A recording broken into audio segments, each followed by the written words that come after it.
Hi, my name is Nicole. And I'm Misha. And we're Ritual Común. That worked. So nice. Listen for my how.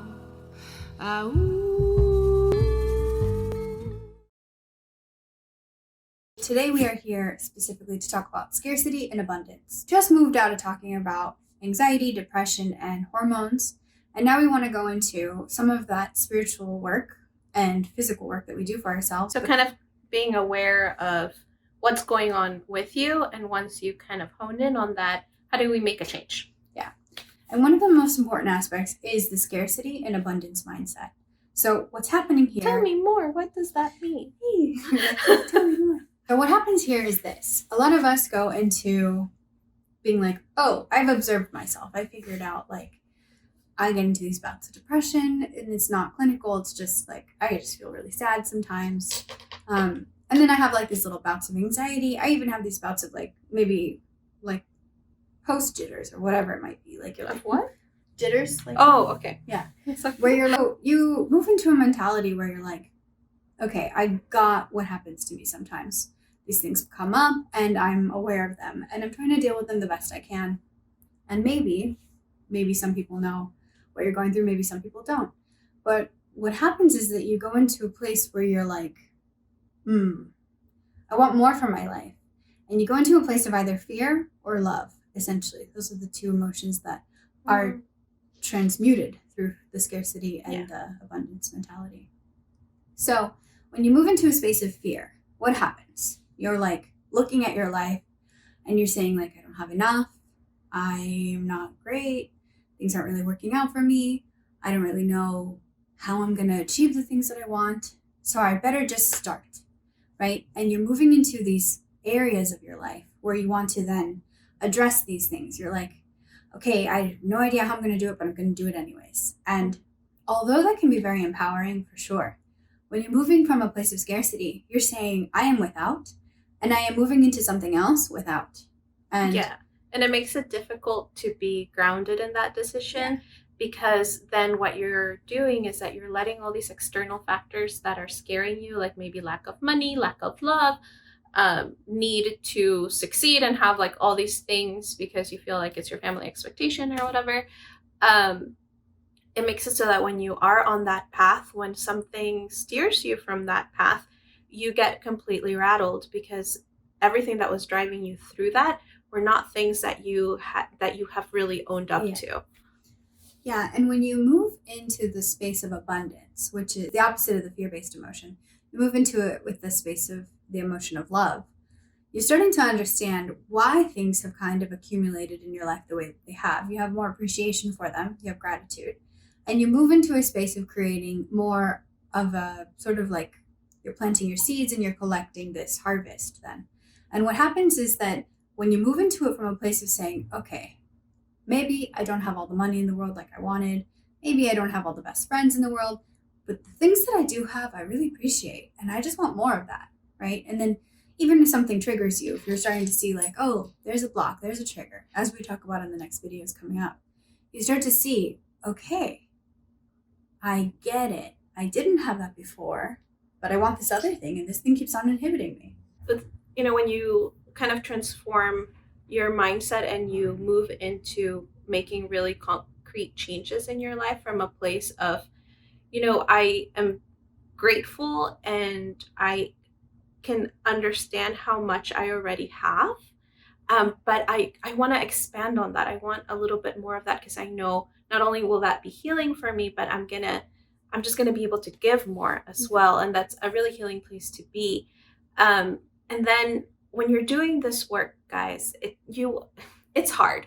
It's not easy, and when you're on the road and you're at up until maybe past the middle, it's really uncomfortable. It's uncomfortable, and you might feel like things are getting worse, and that's why having this abundance or this love mindset in your heart is important because you won't get rattled by that as much. It's not that it won't hurt, but you're going to understand where the hurt is coming from. The clearest way that I can give you guys an example is through relationships. A lot of the times you will hear people saying like, if only like I was married, or if only I had a boyfriend, or if if I had a really successful relationship, then I would be happy, or something to that degree, right? Like, this is what I need. This is where I need to be. And then the abundance and scarcity meter should pop into your head and go. Yeah. And then you get a boyfriend. You finally get the courage to ask the dude at work out or the girl at work out, and you're dating and you're in it. And then that person maybe has been calling you every single day, and then a week goes by, you guys haven't really made a lot of contact, and then you freak out, right? Like, you get to a place and you're like, oh my gosh, like, what is he doing? What is he liking on Instagram? Or what is my partner liking on Instagram? And I don't look like her, or I don't look like him, or what is you doing? So we get triggered, right? We get triggered and we're like, why did that happen? Right? That happened because we decided to go into a relationship because we wanted to find self-worth. Yeah. Which, instead of looking at it as like, I have so much love and I'm so amazing that I want to share this with somebody in a romantic level. So when they're not there, you can kind of reach out and be like, hey, I'm feeling hurt. Like, did I do something wrong? And a lot of the times what we do is that we just stay in our head pondering all these things. Ruminating. Yeah. What's going on here is that we're making choices subconsciously through these mindsets, the scarcity and the abundance mindset. And a lot of your abundance mindset teachers that are spiritual, that are like, let me help you make $1 million. They're going to teach you this mindset. And it's something that you can gain within psychology. You can gain within yourself, self-worth. You can gain within affirmations, which later in the line, we will show some affirmations that you can use for this. But the idea is that this is self-work. This is inner work. And this is also a work that you need to see and identify that has been conditioned from the outside a lot of the times, because there's all these pressures societally that we think we need to meet up for. Like, we have a stance. We're like, oh, this is my light. And then someone looks in and says, oh, you haven't done anything. Yeah.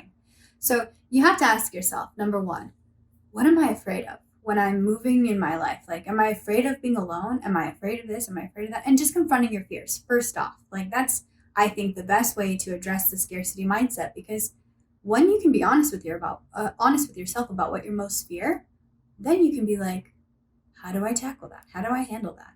Because when you can address the fears, then you can change them into love. What do you say to a fear? There's a big monster under your bed. If you can't see it, right? You say, it's going to eat me. But when you turn on the lights and you see that there's no monster, and you're like, oh, I'm making that up in my own head, then you're not afraid of sleeping anymore in the dark. And something that we have said before, of also recognizing, how did these fears come to live within my mind, right? Mm-hmm. And a lot of, in our culture, in Latino culture, it's not unheard of for families to want daughters to be married and with children by a certain age, because parents want to be grandparents, right? And so you get it's pressure. Also not uncommon to hear about chupacabras, just so you know. It's the same thing, okay? to hear what? About chupacabras? Those kinds of triggers are going to hit really hard, because it makes you feel like you're in a very isolated space. And unless you've done the work and you continue to do that work every day to work through it, it's going to be really difficult to, one, communicate exactly where it is that you're coming from, not only to yourself, but to others.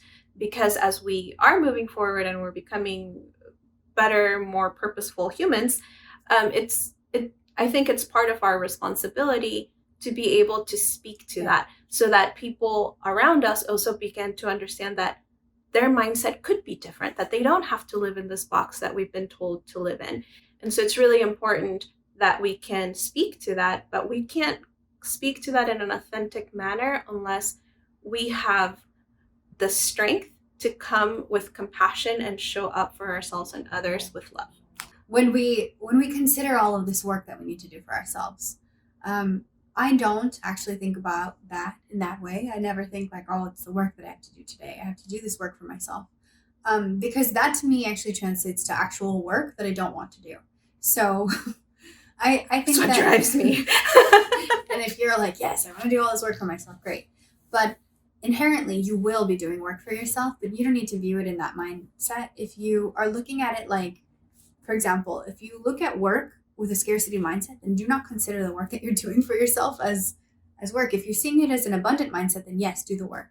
But find another word, find another thing for yourself where you're like, okay, I see these like holes, I see these gaps, and I see sort of like what is so disconnected. Like I was saying before, it's not a matter of being broken. It's a matter of being reconnected with yourself.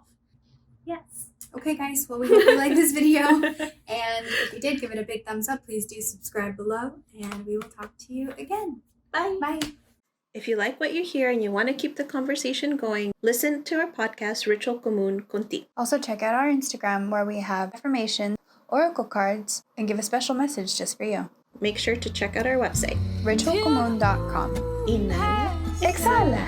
Inhala. Exhala.